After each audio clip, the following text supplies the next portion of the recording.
Hello everyone, and welcome to another episode of Coding Adventures. Today, I'd like to do some more ray tracing. So where we left off a year or so ago, we were able to render little scenes such as this one, or this one, and these look pretty nice I think. We've got a lot of the basics going, like shadows and reflections, specular highlights, and even depth of field. But we can only play around with these in extremely simple scenes, because the ray tracer is currently incredibly inefficient. What I'd like to begin with then is to actually visualize this inefficiency so that we can track our attempts at improving it. So at the heart of our ray tracer, we have this ray collision function, which loops over all the models in the scene, skipping over any where the ray misses the entire bounding box, but otherwise looping over all the triangles in the model's mesh to see whether the ray hits them or not. This is what the shader spends the vast majority of its time doing, so obviously the fewer of these tests we need to do, the faster it's going to run. And so to monitor this, I've just added in this counter here to count the number of tests. Now this code is called by our trace function, which handles actually bouncing the rays around the scene, and I've just set it up to keep track of that counter across all of the bounces, and at the end just output the count as the color of the current pixel. So 0 tests would be displayed as black, and 2000, as I have it set to at the moment, would be white. And if it exceeds that display threshold, I've asked it to just output red instead, so that we get a clear indication of that.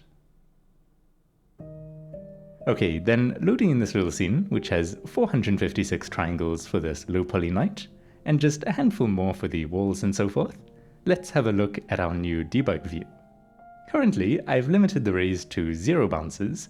In other words, we're only considering direct hits, and so the bounding box of the night is all that really shows up here. And we can see that this is running at around 370 frames per second. Then let's increase the bounce limit to 3 maybe, and we can see that that's had a pretty drastic effect on the performance, taking us down to 50 frames per second, with many of the pixels having to test well over 1,000 triangles now it looks like, as the rays bounce around the scene. This, by the way, is with only 1 ray per pixel, which clearly gives very noisy results. But of course, if we go up to 2 rays per pixel, that's going to roughly double the number of triangle tests we're doing.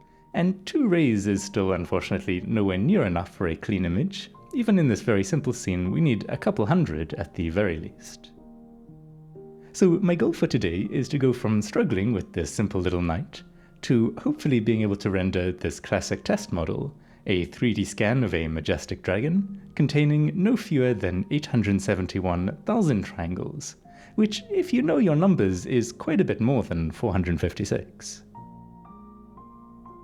We're going to need to build up to that though, I reckon, so let's use Blender's handy decimate modifier to cut this all the way down to just about 8,000 triangles instead, which should be a more manageable starting point.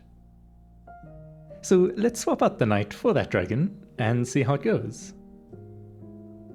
With 3 bounces, it looks like we have a lot of pixels testing around 35,000 triangles, and my computer is suddenly suffering over here. Let's then try increasing this to 2 rays per pixel, and okay, I need to turn this off before something explodes. So, to speed this up, I want to try a little technique that goes something like this. We begin, as we do already, with a bounding box around our object, which we test against the ray to see whether it's worth bothering to test all of the triangles. But now, to reduce the number of triangles we have to test if it does hit the box, it would be really nice if the mesh was actually split in half. And each of these halves could have their own bounding box that we could then again test against the ray. There's a good chance the ray will only hit one of them, which means that we could already forget about the entire other half of the mesh. And then we just keep doing the same thing. So this could be split into another 2 halves like this perhaps, and we test against those bounding boxes, and so on until we decide it's time to just check all of the remaining triangles. Basically, the idea boils down to bounding boxes inside of bounding boxes, or more formally, it's a hierarchy of bounding volumes, BVH for short. Okay, so let's try implement it. What I have so far is just this little bounding box class, which can be fed a point, and it will simply grow to enclose it. Calculating the bounds of a mesh is then just done by looping over all the vertices and feeding them to the bounding box. And just for fun, here's how that looks in action. Okay, so now we want to recursively split this bounding box in half. And we want to keep track of things such that when our array hits one of the bounding boxes, we're able to access the two child boxes that it was split into. To that end, I've created this node class, which holds a bounding box, as well as all of the triangles contained within it, and then also a reference here to those two potential child nodes.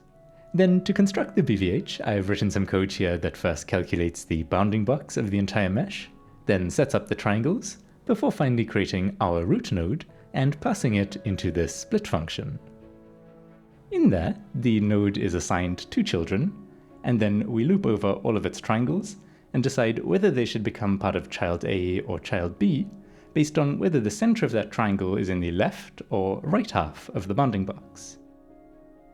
As we add the triangles, we also grow the bounding boxes of the children, and once that's done, we just recursively split the children in half. Then, just to make sure that this doesn't go on forever, I've told it to stop once it reaches some maximum depth, which I've set to a completely arbitrary value of 10 at the moment.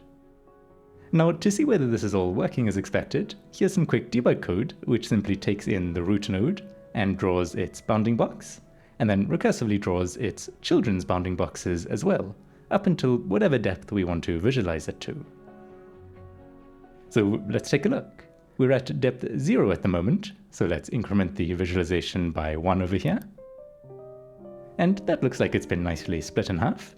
So then let's try going one level deeper, and another, and another, and another. It looks like it's working alright, but currently we're always cutting it into these vertical slices like some loaf of bread, which certainly doesn't feel like the right way to do things. I think it'd make more sense to always split the bounding boxes along their longest axis instead, so that we don't get these super skinny slices. For example, over here the bounds are longest vertically, so intuitively I feel like we should split them in half like this. To do that, I've just modified our function slightly to calculate the index of the longest axis, so that's 0, 1, or 2 corresponding to x, y, or z, which we can use to look up the center of the bounding box along that axis and partition the triangles accordingly. Okay, let's try this again. And that's looking a lot more sensible, I'd say. Alright, so with this basic version in place, I think we should figure out how exactly we're going to use this thing to speed up our triangle tests. So here's a little function I've been working on, and this isn't in shader language yet because it's easier to test and debug stuff on the CPU, so we'll have to translate it later. But how this works is that first of all we check if the array has hit the bounding box of the current node, which would start out as the root node of course, and if so, we check if the node is a leaf node, which just means that the node has no children. And in that case, since we can't go any deeper, we just need to test all of its triangles. If it's not a leaf node though, then we recursively test its children. Alright, so now using this function, let's try firing array at the dragon mesh and see how it goes. At the moment, it's testing only the root node's bounding box, and it's missing that, so it goes no further. If we aim the array so that it does hit it though, now we can see that it's testing the two children, but missing both of them and again stopping there.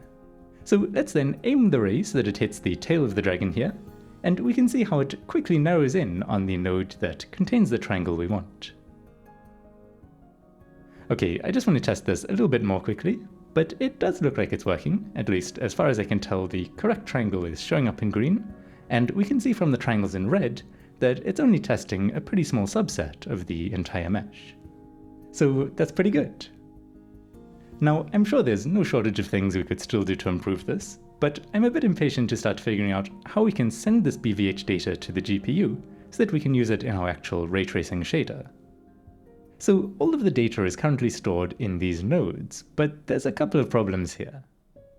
First of all, each node contains references to their child nodes. So under the hood, C# is obviously keeping track of where they've been stored in memory and letting us just access them without having to think about it.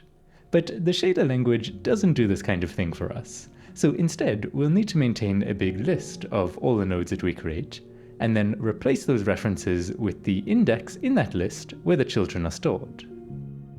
Okay, so I've just modified our split function quickly to work with this change. Basically, it just adds the two new child nodes onto the end of this list of all nodes, and stores the index of the first one in the parent node. Obviously, we can find the second child by just adding 1 to that index, since they're stored right next to each other. Now, we do also need to tweak our BVH traversal code here to deal with these changes, so the concept of the children being null no longer makes any sense. Instead, we can say that this is a leaf node if its child index hasn't been set, meaning that it's still just at 0. 0 does technically point to the root node, but of course, the root node can't actually be anyone's child. Anyway, we also need to tweak the code here where we're passing the children into the recursive function, and we can now just look them up by index, like so. Alright, our problems are not over quite yet though, because currently each node has its own list of triangles, since I felt like that was the simplest way to get things up and running, but it does mean that we now have a list of nodes, each storing a list of triangles. And this kind of nesting of lists, or buffers in the context of shaders, is not supported there. So we're going to want to have just one giant array of triangles, and then store an index for where the triangles of each node begin, as well as the number of triangles that the node contains. Of course, this does mean that all of the triangles of a node need to be in one continuous range, not scattered all over the array. So let's think about this for a moment. Imagine that these are the center points of our triangles, and we're dividing them into side A on the left and side B on the right. They're going to be in whatever random order initially, but we want to sort them such that all of the points on side A are together at the start of the array, and obviously then all of the points on side B will be together at the end of the array. Okay, so we're going to need to loop over all of the points to check if anything is out of place, of course. And starting at point 0, we can see that this is on side A, so that's good. Next up, we'll take a look at point 1, which is on side B. And this is also fine, so long as there aren't any more points remaining on side A. Now, obviously, we can see that there are, but the little computer we're imagining in our minds is only going to find that out now when we take a look at point number 3. This is back on side A, so clearly things are jumbled up. That is not too hard to fix though, because we know that this is the second point that we've encountered on side A, which means it should be at index 1 in the array. So a good solution, I think, is to simply swap its location in the array with whatever point is currently sitting in its spot. And now everything is correct, at least for the points we've looked at so far. Alright, I believe we can just repeat this idea over and over until we're done, but let's just make sure that it plays out correctly. So we'll now move on to the point at index 4, which is the third point we found on side A, meaning it should have an index of 2. So again, let's just swap it with a point currently at index 2 to resolve that.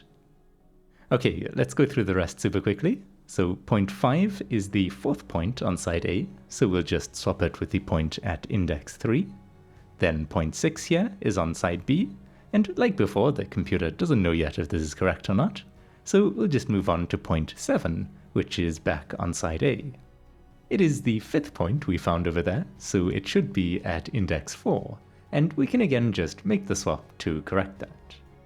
Now, with all these swaps done, it looks like everything has worked out perfectly. We have points 0, 1, 2, 3, and 4 on side A, and points 5, 6, and 7 at the end on side B.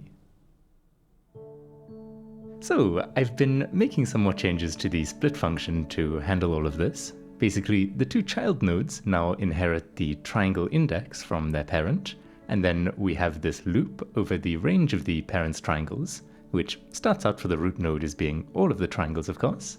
And then inside this loop, we figure out, like before, which side of the split the current triangle lies, and then update the bounding box and triangle count of the corresponding child.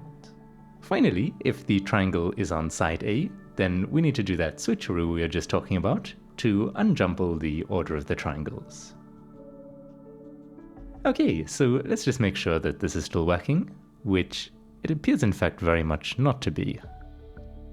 Hang on a second. Alright, this took me embarrassingly long to realize, but I just messed up the swap syntax over here. It should be like this. Okay, and now it does appear to be working, meaning that I believe we finally have our BVH in a format that the GPU can work with.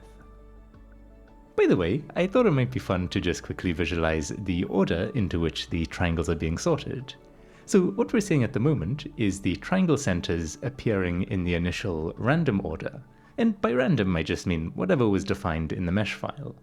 And then next, let's see them appearing in the order that we sorted them into. Okay, I don't really have anything to say about this, I just thought it'd be nice to see. Alright, so next up I've just been working on sending the data over to our ray tracing shader, and here's the code for doing that.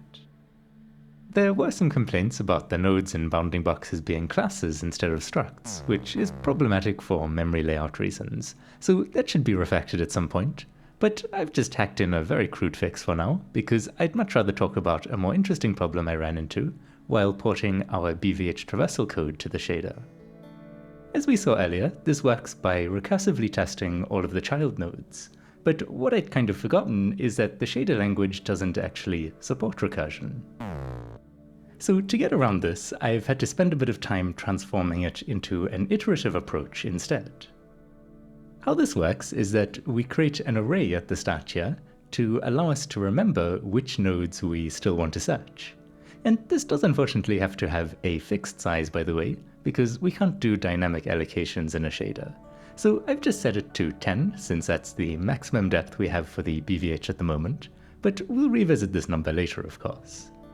Then we're going to treat this array as a stack that we can push nodes onto and pop nodes off of. So at the start, the only node we want to search is the root node, so we begin by just pushing that onto the stack. Then we have a loop that keeps running until the stack is empty, and in here we pop the latest node off from the top of the stack, and assuming that the array hits its bounding box, we then have a look at whether it's a leaf node or not. If it is, then like before we test the array against all of its triangles, but if not, then instead of recursively searching its children, we simply push both of them onto the stack to be searched in future iterations. And that's actually all there is to it. So for example, this last node that we push will now be on the top of the stack, so in the next iteration they'll be popped off and its two children potentially will be pushed on.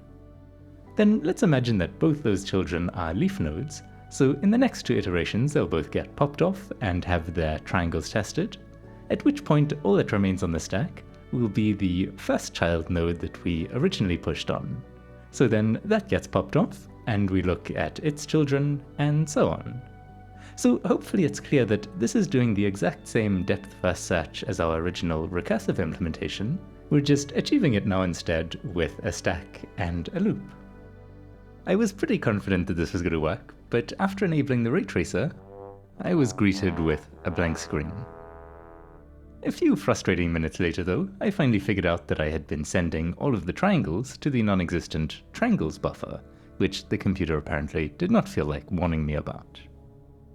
The next attempt then went a little better, at least there were some triangles on the screen, but it wasn't quite the majestic dragon I was anticipating.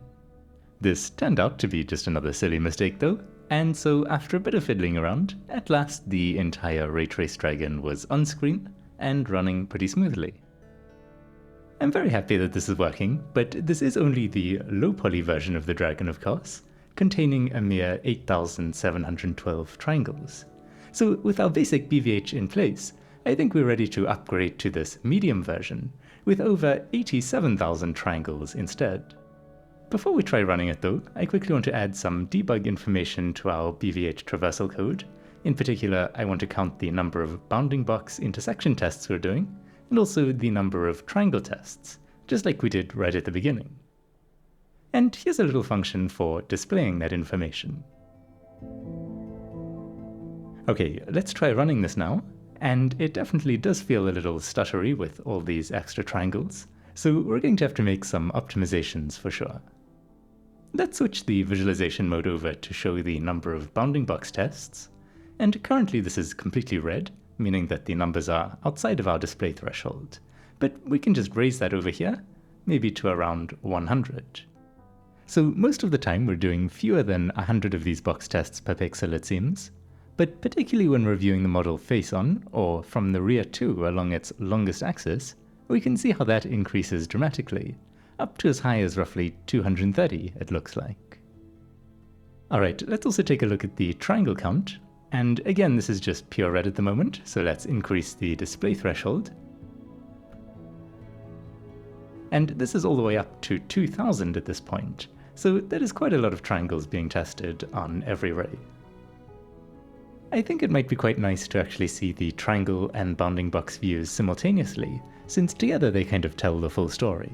So I've quickly added in a new debug mode here, where the triangle tests are shown in the red channel, the box tests in the blue channel, and if either of them clip outside of the display range, then that's now indicated with pure white this time. Alright, let's give that a try, and that looks pretty cool. I'm honestly not sure yet how much practical value this is going to have for us, but I like to do this sort of thing anyway, because you never know what insights you might gain, and at the very least it's fun to look at.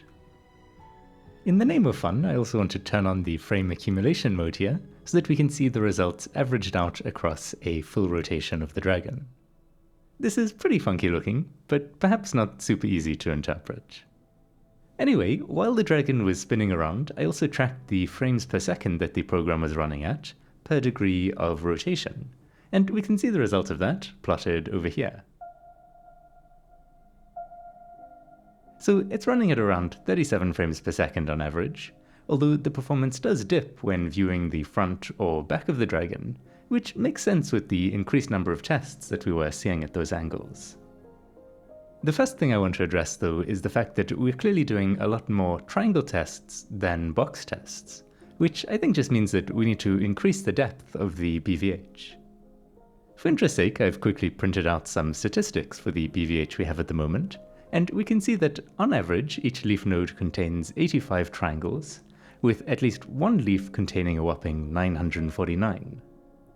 Remember, this is with a depth limit of 10, and we do need to enforce some kind of limit because of course the stack in the shader has a fixed size. But let's just see what happens if we do remove the depth limit in the split function here. And just to make sure it doesn't keep trying to split the nodes forever now, I've also told it to only keep going so long as both children actually contain any triangles. Alright, let's take a look at what the BVH is looking like now.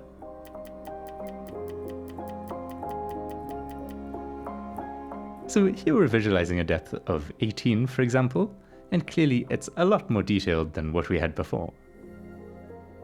If we try running the ray tracer now though, the stack is too small, and so we get these little holes in the mesh. Also, it seems to have just crashed. Anyway, loading this back up, let's check out the BVH statistics. And we can see that most of the leaves have just a single triangle now, with the maximum being 23. We can also see that the maximum depth it's going to is 27, so maybe we could just round that up to a nice number like 32, and use that as the stack size, and as an absolute depth limit when generating the BVH, just to guarantee things don't get all holy and crashy again. Alright, so now that we've settled on a more generous depth limit, let's just for reference take a look at the old version that had a depth limit of 10, and as we saw we were doing well over 2000 triangle tests per pixel in many cases. Then let's swap this out now for our new BVH with a depth limit of 32, and the visualization is so faint I can barely see anything, which means we can bring the display threshold here all the way down to around 70 it seems before some red starts creeping in. So almost all the pixels are testing fewer than 70 triangles, and many of them are quite a lot lower than that. So this seems like a really huge improvement, I think. Of course, the number of box tests will have gone up, so let's take a quick look at that as well. Here's our old version doing roughly 100 box tests per pixel in many cases, and our new version now looks like this, with most pixels doing somewhere below 200 it looks like, and a few going as high as roughly 500. Still, overall this is looking a lot better than before, so let's pull up our performance plot, and I'm excited to see what kind of speeds we're reaching now.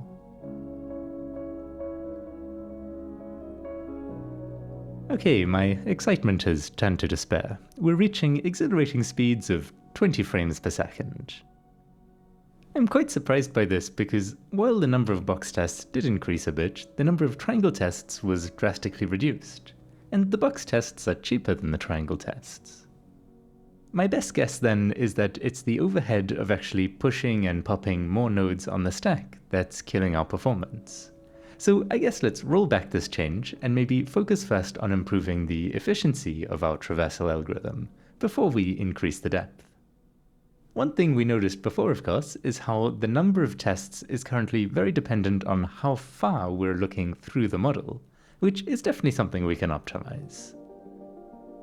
So let's consider a little example here, where we have bounding box 0 containing the entire mesh, and a ray passing through it like this. Since the ray hits the box, we'll then push its two children onto the stack, and to begin with, we'll look at box 1 over here, which the ray does hit, and let's say that this is a leaf node, so we then look at all of the triangles, and we detect this intersection over here. Next up on the stack is box number 2, which the ray also hits, but actually we could just reject this box right away, on the grounds that we've already found a triangle that's closer than anything inside of that box could possibly be. Or in other words, the ray has become too short to reach that box. Of course, in reality, each of these boxes might contain many levels of other boxes, so if we find a triangle intersection early on, we can potentially skip a ton of work. So in the code, I've been using this function for detecting intersections between rays and bounding boxes, and happily this already actually calculates the distance to the box as part of the computation. So I've simply tweaked the function to output that distance value instead of true or false, and I've also told it to report the distance as infinite in the case that the ray misses the box entirely. Alright, so then in our traversal code, let's just update this bounding box test to only look inside of the box if it's closer than our current closest result. Okay, with that, let's run the performance test again now, and we can see that we've gained a sizable speed up when viewing the model from the front, but it drops off to about the same as before when viewing it from the back. This does make a lot of sense though, come to think of it, because if we go back to this little example and say that the ray instead comes in from the opposite direction, well, the way it's currently programmed, it's still going to look at bounding box number 1 first. And so even if it hits a triangle in there, we're anyway going to have to look inside of box number 2 afterwards to figure out if it's hitting a closer triangle somewhere in there. So in our traversal code, I guess one way we could improve things is if we were to remove the bounding box test from over here, and instead test the bounding boxes of the children before pushing them onto the stack, so that we can make sure that the closest child gets looked at first. And here's some quick code for doing exactly that. We calculate the bounding box distances, then look at which is closest, and make sure we push the closest child last so that it's on the top of the stack. Running our little debug view now, we can see that we're no longer getting those excessive hotspots when looking from either the front or back of the dragon, so that's very nice. And just for contrast, here's a reminder of what it was looking like before.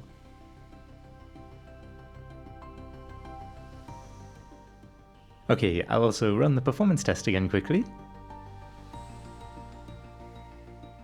And we're seeing a healthy speed up across the board, with peaks when viewing from the front or back now, since the dragon covers less of the screen in those cases. So, with the efficiency of the traversal algorithm greatly improved, I'm curious to see whether increasing the depth limit from 10 back up to 32 is going to help us or hurt us again this time. And the answer is that it is now giving us a massive speed up, shooting all the way to an average of almost 400 frames per second, which I'm very happy to see. I do want to go back to the traversal code for a moment though, because I'm not yet quite content with the implementation. What's bothering me is that when we look at this closest child node that we've pushed onto the stack here, we might of course detect a triangle intersection inside of it or inside one of its descendants. But at that point, we've obviously already pushed this other, further away child onto the stack, which means we don't get to skip it in that case. Now, it's maybe not so terrible, because once we test its two children, we'll immediately see that they're both too far away, and that branch of the search will end there. But still, it doesn't seem ideal. So what I'm trying now is to replace the bounding box distance tests with a cheap estimate, namely the square distance to the center of the bounding boxes, and that can be used for choosing which order to search the children. Unfortunately, the estimate obviously can't be compared to the actual triangle intersection distance, so we just always push both children here. But then we can now bring back the old bounding box distance test that we had removed up here, and that way we're always culling the nodes based on the most up-to-date triangle intersection distance that we have. Okay, hopefully this will make a difference. And indeed it has, just not in the direction I was hoping. So if we take a look at our debug view now, it appears that at some viewing angles there's a bunch of extra tests that suddenly need to be performed, on account of our distance estimate being, well, an estimate. But that's only at certain angles, and the performance drop seems to be pretty consistent across all angles. So I guess calculating those cheap estimates, and probably more so having to always push both children onto the stack, are outweighing the benefits I was hoping to see. So I think we should abandon this idea, but it has got me thinking about the efficiency of our stack. And I think one way we could try to improve it is to represent it as an array of integers rather than an array of nodes. These integers are of course just indices for looking up the actual value in the node buffer. So then down here, we're of course now pushing the child indices onto the stack rather than the child nodes themselves. I'm not certain that this is a good idea, because while a single integer is obviously a lot smaller than our node structure, and so is easier for the machine to deal with, there is now that extra lookup from the node buffer as a trade-off. Well, let's just run it and find out. And it looks like it's actually had a surprisingly big effect, with our program now averaging around 530 frames per second. So that's very nice. I do think we should keep trying to squeeze more performance out of this though, because once we allow the rays to bounce multiple times around the scene and have multiple rays per pixel again, we'll definitely be glad of every little speed up we can find. So I've been doing a bit of research, in particular reading through this great series of articles on how to build a BVH, which talks about a bunch of the stuff we've just been doing, but also an idea that's new to me called the surface area heuristic. So let's imagine for a moment a simplified little 2D scene with a bunch of triangles scattered around, and what we want to do is simply partition them into two groups. The way we've been doing this so far is to take the longest axis, so the horizontal one in this case, and then make the split at its center. Obviously that's not the only possibility though. We could split it over here, or over here, or even along the other axis, and so on. So the question we're faced with now is what's best? And a reasonable answer, I suppose, is to say whichever one results in the computer having to do the fewest triangle tests.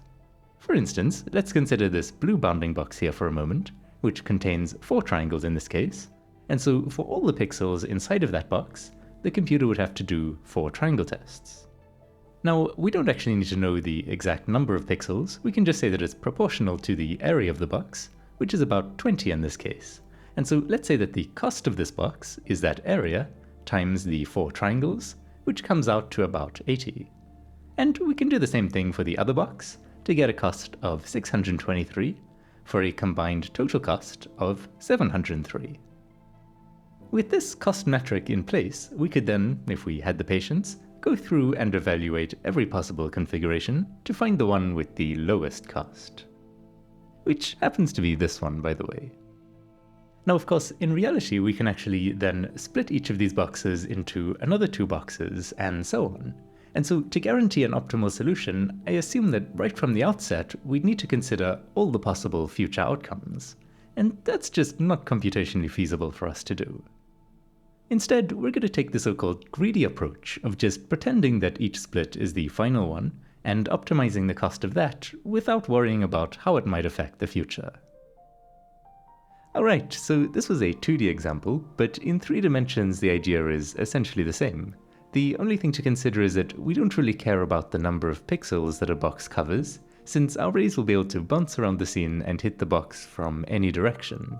So we care instead about the probability of some random ray hitting a box. Naturally though, the bigger the box, the greater the odds, so it's simply proportional to the entire surface area of the box. Okay, so in the code, I've defined this little cost function here, which simply calculates the surface area of a node's bounding box, and then multiplies that by the number of triangles it contains. Next up, we have this choose_split function, which up till now has been returning the midpoint of the longest axis, but I've just been modifying it to instead loop over each axis, and then try splitting it at increasing intervals along that axis. It would be ideal to test all possible splits, but for the sake of quicker construction times, I've just defined a fixed number of tests to do over here. Anyway, it evaluates each of these potential splits, and simply chooses the one which results in the lowest cost. Then here is that evaluation function, which just calculates the bounding boxes for the specified split location, then uses our cost function to calculate each of their cost values, and adds them together to get the overall cost of the split. Finally, our main split function has remained pretty much unchanged. The only difference is that when it asks for a split position to be chosen, it now also gets the associated cost value that we calculated. It can then compare that cost to the cost of the node we're about to split, and if the new cost is higher, that means that we're actually making matters worse, and we should just stop. Alright, so I've just tried running this now.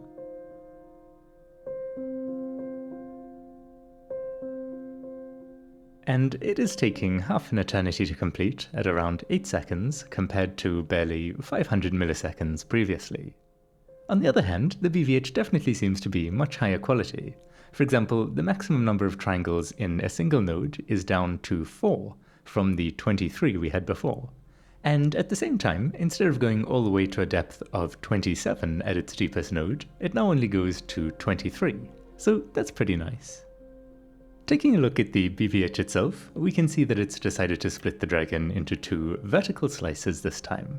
Although, of course, that's not guaranteed to actually be the best choice, since we are only testing 5 different split points along each axis. Anyway, let's see how the splits progress from here.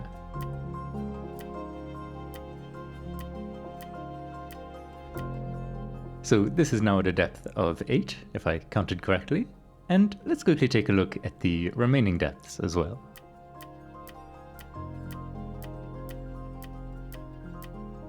So this is looking good, but the time it takes to generate is a bit bothersome. I don't necessarily care about it being super fast right now, but let's at least optimize the very lowest hanging fruit.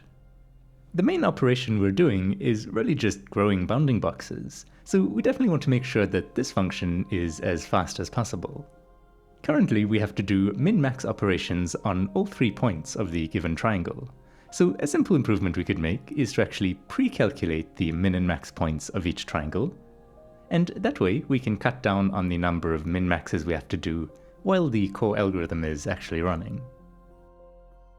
Then I've also tried forcibly inlining these min-max calculations, because I believe that functions are not inlined when we're just running code inside the Unity editor. I'll need to fact check that, but either way it did help, and the BVH construction time is down now to around 750 milliseconds, which I can live with for the moment. Although I have been enviously eyeing the results shown in this paper about fast parallel construction on the GPU, where for the full 870,000 triangle dragon, so 10 times what we're doing at the moment, they're reporting times of around 20 milliseconds, so that's maybe something to try in the future. But anyway, for now, let's just try running the performance test to see whether using the surface area heuristic to improve our BVH has actually translated to a tangible speedup in rendering. And it looks like it has, taking our average frames per second up to almost 630. Okay, now there's one last idea I want to try, which comes again from the How to Build a BVH write-up I mentioned. And this is a way of slightly compressing each of our nodes so that they take up fewer bytes. At the moment, they contain 6 floats for the bounding box, and 3 integers, for a total of 36 bytes. Now, someone please correct me if I bungle this explanation, because I am not an expert, but here is a graphics card, and on the card is the GPU, surrounded by some memory chips known as VRAM, which is where our node buffer lives. When we request a node from the buffer though, it won't just fetch the exact 36 bytes that make up the node we want, but rather, depending on the GPU, something like 128 bytes of surrounding data, to be stored in the fast cache memory that lives inside of the GPU itself. That just means that the next time we ask for a node, if it happens to be inside of the cache already, we get it much faster. So our data being 36 bytes is a bit awkward if it's reading in multiples of 32. I don't know exactly how these misalignments are dealt with, but presumably it could slow things down, and certainly if we could squeeze an extra node in per cache line, that could only be good news for us. So the idea then is that currently we have one variable to store the index of the first triangle that this node contains, and another variable to store the index of the node's first child. But we only really need to know the triangle index if this is a leaf node, and by definition a leaf node can't have any children, so in fact we can combine these into a single variable that refers to either triangles or children based on the context, which takes us down to 32 bytes per node. This does make things slightly more confusing for us, of course, and I'm going to have to go and refactor some stuff behind the scenes now, but sometimes I guess one has to prioritize the computer's happiness over one's own. Alright, I've made the necessary changes, but there's nothing interesting to show there, so let's just skip to the performance test, where we can see that this has indeed made the computer a little happier, boosting us to slightly over 700 frames per second on average now. So I think it's finally time to try upgrading our Dragon one last time, from 87,000 triangles to the full 870,000. And this is how our BVH looks for that, visualized at a depth of 22 here. Then let's see how it runs. And the performance has unsurprisingly taken a bit of a hit, from 700 frames per second down to around 500 now. Just out of interest, let's also take a look at our box test view. And that's looking pretty cool. For reference, here's how it was looking before. I do wonder to what extent the slowdown we're experiencing is caused by simply having to do some extra box tests, versus potential bandwidth issues, which is where the GPU is basically spending more time just waiting for memory to arrive, since there's obviously many more megabytes of Dragon to get through now. I'll need to learn if there's a good way of debugging that sort of thing, and we could try stuff like reducing the size of our triangle structure, for example, to maybe improve that. But let's save it for another day. What I'd like to address now, though, is the fact that everything we've been doing so far only works with a single model, and it ignores any scaling, rotation, or translation of that model. To fix this, I've first of all just added in a little matrix to the shader, and this gets updated every frame with the current transformation matrix of the model. Well, actually the inverse of it, which just means the matrix that takes the model from its transformed state back to its original state. What we can then do is apply this inverse matrix to the position and direction of the ray that we're shooting, so that we don't have to worry about transforming all of the triangles and bounding boxes of the BVH. To help picture what this is doing a bit better, I quickly made this little visualization where we can see a bunch of rays shooting out from the camera here, and we also have this cube model, which we can move around. Except rather than the cube moving, we can see that the rays actually move in the opposite direction instead. And similarly, if we try rotating it, we can see how the rays rotate the opposite way around the object to achieve the equivalent effect. Lastly, if we scale this up on the y-axis, for example, we can see how the rays get squished together on that same axis, meaning that more of them will intersect the original cube, making it appear elongated. And the reverse of course happens if we squish the cube down. So that's all that those matrix multiplications are doing. Alright, let's then test this out on the Dragon. So I'll first scale it down so that we have a nice small dragon, and then scale it up into a big fearsome dragon. That's looking good, and then we can also rotate it. Or at least I thought we could. What's going on over here? For some reason the dragon is kind of dissolving, and this seems to be affected by both the rotation of the model and our viewing angle. Oh, I just realized something I forgot, which is that our ray structure contains not just the direction of the ray, but actually the inverse direction as well. This is just because our bounding box intersection test requires dividing by the direction of the ray, but since division tends to be a little slow, it's better to just calculate the reciprocal of the ray direction at the outset, and then multiply by that in here instead. So let's just quickly set that inverse direction after we transform the ray. And now if we try this again, it looks like rotation is working. We should test the position too, and that's looking good. And finally, I just want to double check that the scaling is still working, but that's looking good as well.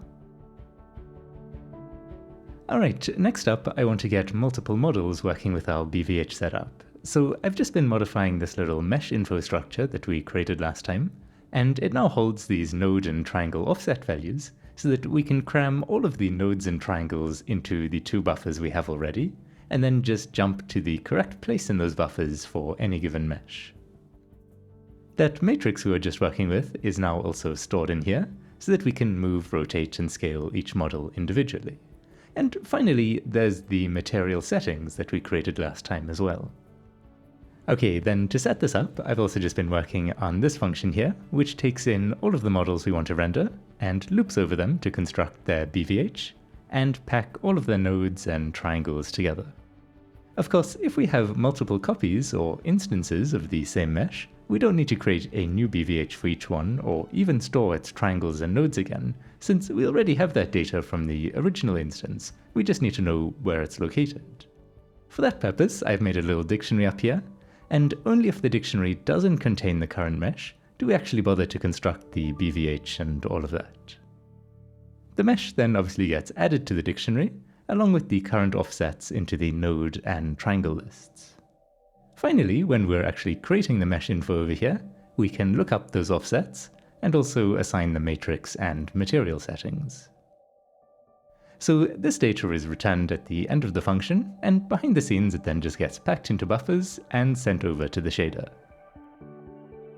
Then in the shader, I've brought back this ray collision function now that we're dealing with multiple models again, and I've just been updating it a little bit to work with all of our changes. So basically, for each model, it first transforms the ray into the model's local space, and then instead of the brute force triangle search from last time, it of course now calls our BVH traversal function to do the test much more efficiently. And here we're passing in those offsets, by the way, which just get added onto the original indices inside that function now. Finally, if a new closest intersection is detected, we just record some information about it here. So, with that in place, we can now give our dragon a little friend. And it's been on its own for so long, let's add in a few more for good measure. Okay, things have definitely not gone entirely according to plan though, because as we can see, objects in the foreground are not necessarily being rendered in front of the things in the background, which is a little confusing to look at. I must have mixed something up with the distance test. It's supposed to always just overwrite the result with the closest hit information. And it looks like I somehow just forgot to actually record the distance in here when I was reworking this function. So with that fixed, now the models are being rendered in a far more sensible fashion. Alright, let's then plop the dragon back into our little rendering test box here, and I'll set the material to be nice and reflective, and then let's see how this looks when rendered with multiple bounces. Okay, it's looking a little strange actually, as if the light is not quite bouncing correctly, so I think maybe there's something wrong with the normal vectors. And indeed, what I've just realized now is that since we've transformed our ray into the local space of the model, the normal vector we're getting back is in that local space as well. So we have to actually transform it into world space over here. Alright, I think the normals are looking good now, so let's try rendering this again. And that's definitely looking a lot more like what I was hoping for. Okay, just for fun, I've been playing with the material settings a bit, making the walls slightly reflective, and turning the dragon to more of a waxy gold. And let's see what that looks like. It is looking pretty good, I'd say, and I'm excited that we're able to now render these much more complex models. To be clear though, despite all of our optimizations, when we have multiple bounces and multiple rays per pixel, for example here I'm using 5 bounces and 5 rays, the result is barely interactive, at around 15 frames per second currently. It is still quite fun to play around with though. but it would be really nice if these preview renders were less noisy, so that we could maybe even get away with fewer arrays and have things run a little bit faster. So in the future, I definitely want to look into importance sampling techniques, where I believe the idea is to bias the bounces of each array towards light sources to reduce noise, and then do some kind of funky maths, I guess, to account for the bias that introduces. For today though, I'd like to close out our work with a quick comparison to where we started. So we had this little night-in-a-box scene made up of 530 triangles, which at 3 bounces per ray and 1 ray per pixel was running at around 50 frames per second. And we saw that up to roughly 2,000 triangle tests were being done per pixel in the worst cases. What we have now though is a scene with over 3.5 million triangles, rendering at only a slightly worse 40-ish frames per second. Let's also take a look at the number of triangle tests here at 0 bounces, 1 bounce, 2 bounces, and 3 bounces, and we can see that it's below 50 for most pixels, so clearly our BVH is doing some very heavy lifting. Of course, we do also now have a bunch of box tests being performed, so let's take a look at those as well, starting from 0 bounces again, 1 bounce, 2 bounces, and 3 bounces, and we can see that these are mostly below 500 per pixel. So it does actually seem like it should be doing less work overall here, and yet it is still slightly slower, so my best guess is again that it's a memory bandwidth issue, which I'll try to investigate some other time. For today though, let's just make one last render here of this little family of dragons, just hanging out inside another very famous test model of the Sponza Pellis. We haven't actually got around to implementing textures yet, so the result is a little on the plain side, but still I'm very happy that we have the ability to render much more elaborate scenes now. So I'm excited to play around with this much more in the future. But that is all for today, so as always, I'd love to hear if you have any thoughts on how this could be improved, or ideas for other topics you'd like to see me cover. Alright, until next time, thanks for watching.